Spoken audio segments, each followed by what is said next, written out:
আপনার কি হয়? আমাদের ছেলে হয়। আপনার ছেলে। আপনি কি হন রোগী? আমি বড় আব্বা হই। আমার leukaemia, blood cancer. Blood cancer হয়েছিল। চিন্তা করলাম না আর থেরাপি দেবো না, এত টাকা ব্যয়বহুল করা আমার পরিবারের পক্ষে আর সম্ভব হচ্ছে না।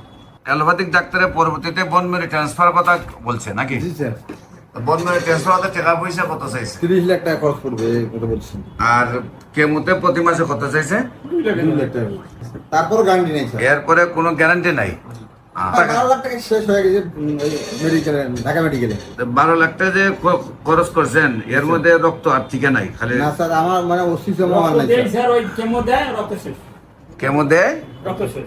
আর গণস্বাস্থ্য হোমিওতে 1 মাস চিকিৎসা করার পরে ব্লাড গায়ে আছে। ব্লাড 100% আছে। জি স্যার। আচ্ছা ঠিক আছে। তোমার নাম কি? মোহাম্মদ ফরহাদ হোসেন। মোহাম্মদ ফরহাদ হোসেন। তোমার পিতার নাম? মোহাম্মদ আব্বাস আলী। মোহাম্মদ আব্বাস আলী। আব্বাস আলী। তোমার মাতার নাম? মুসাম্মদ ফরিদা বেগম। মুসাম্মদ ফরিদা বেগম। তোমার গ্রাম? গ্রাম মধুরামপুর, পোস্ট অফিস? ফাজিলপুর, থানা? তারাগঞ্জ, জেলা? রংপুর। তোমার কি সমস্যা হয়েছিল? আমার leukaemia, blood cancer. Blood cancer হয়েছিল। তুমি আগে রিপোর্টে কি ব্লাড থাকতো? যখন এই রোগটা ধরা পড়ে তখন ব্লাড ছিল না, হিমোগ্লোবিন ছিল 6 পয়েন্ট। হ্যাঁ তখন ডাক্তার পরীক্ষা নিরীক্ষা করে বলতেছে এটা লিউকেমিয়া আর ব্লাড দেওয়ার লাগবে 3 ব্যাগ। হ্যাঁ। রংপুরে থাকাকালীন সময় 3 ব্যাগ রক্ত দিয়ে বললে তো কিছুদিন আপনার চিকিৎসা এখানে করে চিকিৎসা হবে না, আপনার ঢাকা মেডিকেলে যাবেন। কিছুদিন চিকিৎসা করে আবার বাড়ি করেছিল। বাড়ি করে দিয়ে কিছু ওষুধ দিয়েছিল, সাথে ওষুধ খেয়েছিল, হ্যাঁ। তাও কাজ হচ্ছিল না। মানে আবার কিছুদিন পর দেখা গেল আবার ব্লাড শূন্য হয়ে পড়েছিলাম। হ্যাঁ। আবার গিয়ে আবার রংপুরে ভর্তি হয়ে আবার ডাক্তার রক্ত দিতে বলছে, আবার 2 বার রক্ত দিয়েছি। রক্ত দেওয়ার পরে কিছুদিন থাকার পরে একটু সুস্থ করে ওনারা বলতেছে এটারও ঢাকা মেডিকেল কলেজ অথবা ঢাকা পিজি হাসপাতালে গিয়ে চিকিৎসা করান, নয়তো ভারত যান। তা আমরা চিন্তা করলাম ভারত না গিয়ে ঢাকা মেডিকেল, আমাদের এই কার্তিক আছে ওনার মাধ্যমে ঢাকা মেডিকেল কলেজে আসি, এখানে ভর্তি হই।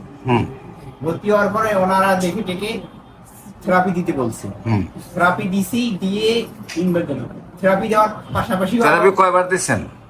থেরাপি তিনবার দিছি।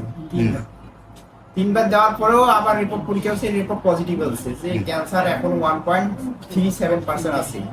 তারপর ওনারা বললো যে এই থেরাপিতে কাজ হয় না, এর চাইতেও হাই ডোজে থেরাপি দেওয়ার লাগে। তা আমরা চিন্তা করলাম এত হাই ডোজের থেরাপি দিলেও হাইড্রোজেন থেরাপি কত চাইলো? ওনারা তো চাইলো 3 লাখ, তোমার 2 লাখের মতো 2,000 টাকা খরচ এইরকম। করতে পারে। প্রতি কেমোতে? হ্যাঁ, প্রতি কেমোতে 2 লাখ টাকা খরচ হবে। হ্যাঁ। তারপরে আপনারা তারপর অনেক চিন্তা ভাবনা করলাম যে না, এর আগে তো থেরাপি দিলাম তাও ক্যান্সার করে ধ্বংস হলো না।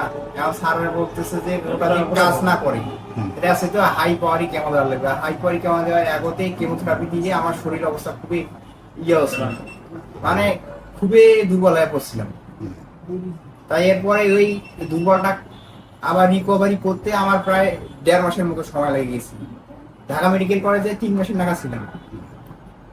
থাকার পরে আবার যখন আবার ঢাকা মেডিকেল কলেজে আসলাম, আসার পরে আবার বন মেরু পরীক্ষা করলো। বন মেরু পরীক্ষা করার পর আবার ইন্ডিয়ার রিপোর্ট পাঠালো। ইন্ডিয়ার রিপোর্ট পজিটিভ আসার পরে আমরা চিন্তা করলাম না আর থেরাপি দেবো না, এত টাকা ব্যয়বহুল করা আমার পরিবারের পক্ষে আর সম্ভব হচ্ছে না।